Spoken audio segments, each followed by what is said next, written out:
You know what else is being highlighted here in this incident? And it's been happening a lot. And that is all of this symbolism. People engaging in all of this symbolism and acting like it matters.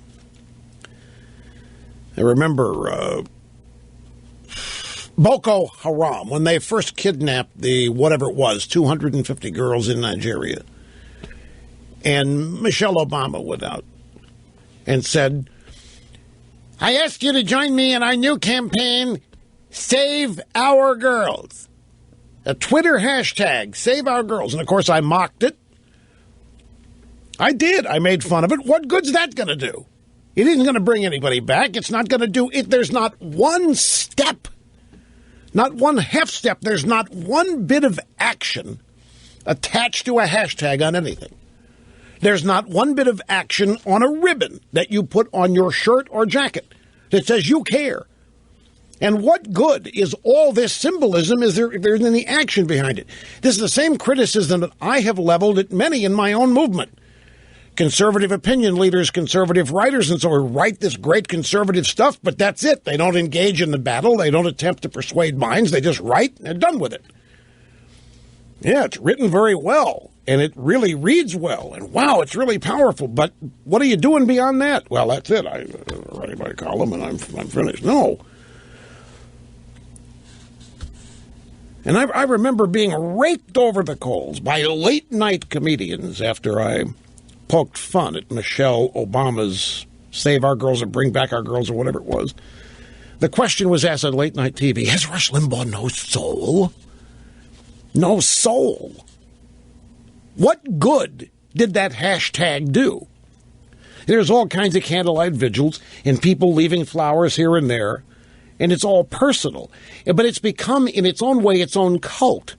It's a way people involve themselves in the story. You know when I first ran into this and actually identified what it was? During the death or after the death of Princess Diana. All the people on the parade route and all the people depositing flowers. And it was George Will on TV who said, you know, these are just people that want to be in the story. And it was a really pithy comment, forerunner comment to social media.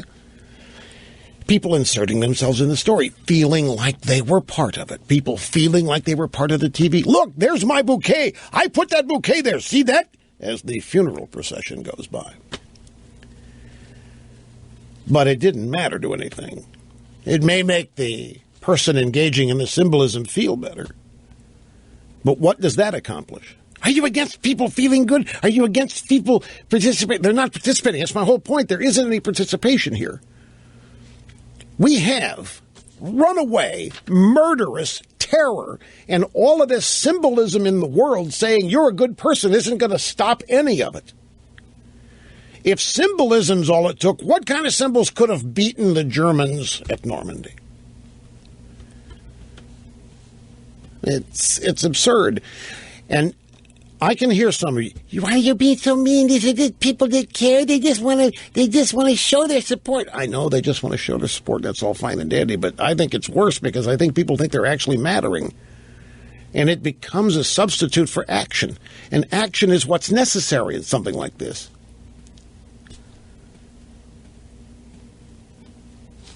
All the outpourings of sympathy and so forth. There's a bunch of pieces have been written about this as well, too, about how it better lead to action if it's going to mean anything.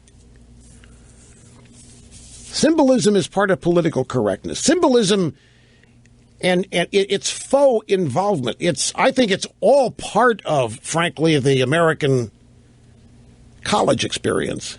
It's like political correctness in a way. And by the way, another one of these student leaders has been exposed as a total 100% liar. The young woman that went on Cavuto's show the other day. Keely Mullen or something. We've got the audio soundbite coming up. Just like this Jonathan Butler kid at the University of Missouri totally made. She comes from a multimillionaire father background. It's stunning, the level of dishonesty and the deceit, coupled with all of this political correctness, which leads people to think they're actually accomplishing something when they aren't. It's bad education.